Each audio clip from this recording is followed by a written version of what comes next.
You guys, welcome to book review 174. Today I am going to be reviewing First They Killed My Father, A Daughter of Cambodia Remembers by Loung. So, there you go. So this book is a autobiography of a young girl during her time, during Pol Pot in the Khmer Rouge and the Cambodian genocide, I think from 1976 to 1980, the right dates. 1975 to 1980. That includes a little time period before and a little time period after Pol Pot fell. But it essentially just describes kind of a upper middle class family from Phnom Penh who, when Pol Pot took over, were essentially the counter-revolutionaries, or were seen as those, and therefore were sent to work camps, where the depravity of conditions and things just got terrible. Of Luang's entire family, let's see, both her parents died.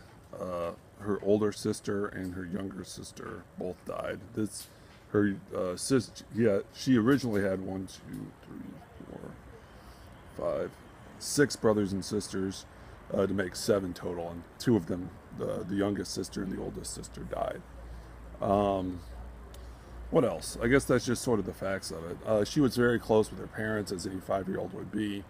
It's kind of an interesting way that the book was written, because at certain points it felt like it was a little more like an adult looking back on their childhood, but then there were other points where you definitely empathized with the child itself, and you know, the a descriptor in only a way that a child could, which I thought signified very good writing. Now, it was easier in writing style, I should say, for her, because obviously it's autobiographical. She went through it. That was about the only thing that was easy. So initially, their family left Phnom Penh like a day or two before Pol Pot forced everybody out, which was actually a smart move. It gave them a little bit of a jump on the great wave of people leaving Phnom Penh. Pol Pot essentially cleared the capital city after he had taken over. Let's see, what else is there? Then they went to their uncle's house. Their uncle was not upper class. They were just regular kind of peasant folk. But that only lasted a little bit, and they were all together in that part of the family. And then they went to their first work camp, which I believe, there's a map in here, was in Leap, I believe. Looking at the map, this family was also in Western Cambodia, which was kind of Pol Pot's power base, and was also where the more radical actions took place. Closer to the Vietnamese border, it was still awful, but maybe not quite as awful. And yeah, it looked very similar to things like the Cultural Revolution, where this family lived in constant paranoid fear that their past would be found out. They hid their past because their father worked as a military policeman in the previous regime, which would, if found out, mean almost certain death, and that's actually eventually what happened. Though they did survive pretty long, being able to keep their secret. After the father died, the family began to be split up. The eldest, let's see if we can't get to this. Ming and Koi, the 2 eldest that were teenagers, I believe, went to a hard labor camp. This other camp that they went to, they did sort of like agricultural work, whereas the 2 older brothers went to, I think what they did was actually like load rice for the trucks going up to China. But we're talking about 12 hours of labor where you're just lifting things constantly. Let's see. Got the older Kiev, the older sister, also went off to some sort of camp, but she actually did not die at the hands of the Khmer Rouge indirectly. But because she was so hungry and kind of isolated from her family, he accidentally ate some poisonous mushrooms and died from their effects. One of the sadder parts of the book is how she died. She kept calling out for her family. Her family. She wants to see her mother. She wants to see her father, and actually perished before a couple hours before the parents were able to get there to see her off into the afterlife, I guess. Kind of the one that keeps things together at 10 to yeah, I think it's like 10 to 15 years of age, which is like really, really young, is the third brother, Kim. He wasn't quite old enough to be separated for like a different type of work duty, but he essentially inherited the patriarchal title after the father died. Chu, kind of the quiet one, the older sister, probably the one that was closest to Loung, who was the second youngest sister. And then the youngest sister, or the third youngest sister, and then the youngest of the sisters was a little baby named Goak that actually died with the mother. I think I forget what the circumstance surrounding it were. Maybe they had found out her history too, or something like that. But yeah, essentially they did hard agricultural, like rice field labor. And were fed paltry rations, starvation rations. And then after the family broke up, Loung and Chu went to orphanage, kind of, where they primarily like raised vegetables and were also drilled very heavily on Marxist philosophy and all the bullshit of Pol Pot's philosophy.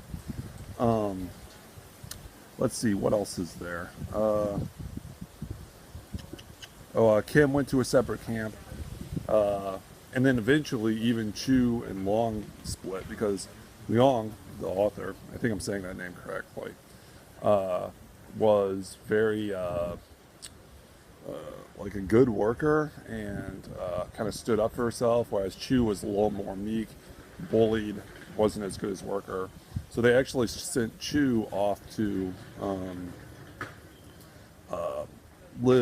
be at like a little more advanced camp, and it included like a dance troupe of all things that would dance for the soldiers when they came, the Khmer Rouge soldiers when they came around. It was really brutal, kind of the descriptors of this book and how deprived she was and how alone she was. You know, this is a girl that is needs at the exact time in her life that needs her family, and the only family she has is these sort of crazed,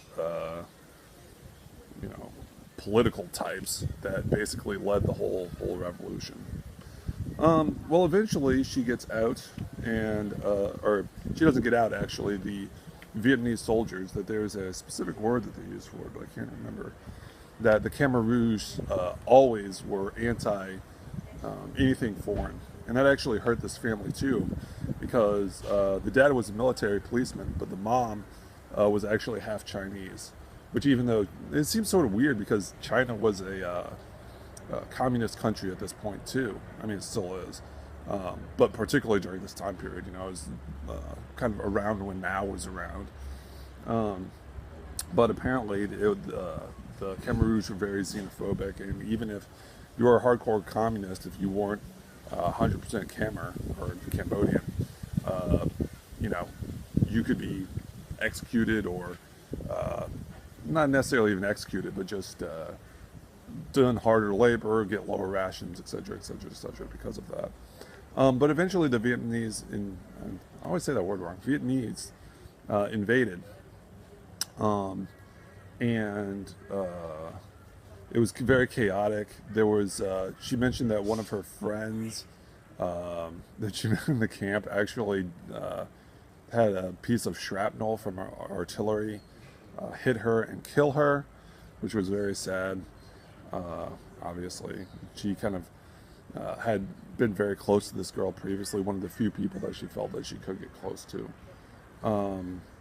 And there was this mad scramble, and eventually, luckily, Chu, I think that this is all in a relatively small area, so it's not like they're going halfway across Cambodia, but they are separated. That is, initially after they left Phnom Penh. But they are separated, and in the chaos, Kim and Chu find one another and kind of wander around and wander around and wander around, and then make it to a Vietnamese refugee camp. At which point there's they're back together. Their rations are better. What the Khmer told about the foreign invaders became true in the sense that they invaded, but once they were in and disposed the despicable Pol Pot, they weren't raping and killing everyone. They were actually, to a degree, you know, I mean, Vietnam is only so wealthy, providing humanitarian effort to the Cambodians. Let's see. Kind of towards the end of the book, I think one of them gets sick with a fever, and they actually reunite with their eldest brothers. Kind of, it's interesting. I think the reason that Loung was actually able to write this book is the U.S. refugee program. There was only enough kind of money in the family to smuggle them out of Cambodia, which a lot of times you couldn't get refugee status directly in Cambodia. You had to go to a refugee camp, either in Thailand or Vietnam, Malaysia. And so the way that they kind of determined to do it was to go to Vietnam. And actually, no, there weren't any refugee camps to go to the United States and Vietnam, because Vietnam was obviously had quite a few sour grapes with the United States with the Vietnam War. But because the border area was so dangerous and there were so many landmines and stuff, they actually decided to go to Vietnam and then become a smaller group of what was the larger group of boat people that were leaving Vietnam. You know, the first wave of boat people was 1975-76 when the communist regime took over the whole country, and ex-sympathizers came down to Malaysia. But it continued, kind of either people from Vietnam escaping later, or, as I mentioned, people from Cambodia that took the boat kind of around the south end. But because the family only had enough money for two of them, the eldest brother, Moi, let me see if I'm saying that right, Mong, and what is now, remember, the youngest daughter died. What is now the youngest daughter, Loung, the author of the book, were able to take that boat and go to America. And I thought eventually there'd be stories of the other people reuniting, but the only other one that ever made it out was Kim, and he did that via a refugee program in France, not in the United States. So yeah, that's kind of how the book ends, and it doesn't really talk about her adult life at all, because it talks, I mean, it's primarily about the Pol Pot years and just how awful they were. So yeah, I think that's it. I got 13 minutes. First They Killed My Father, A Daughter of Cambodia Remembers by Loung. Check it out, you guys. All right, bye.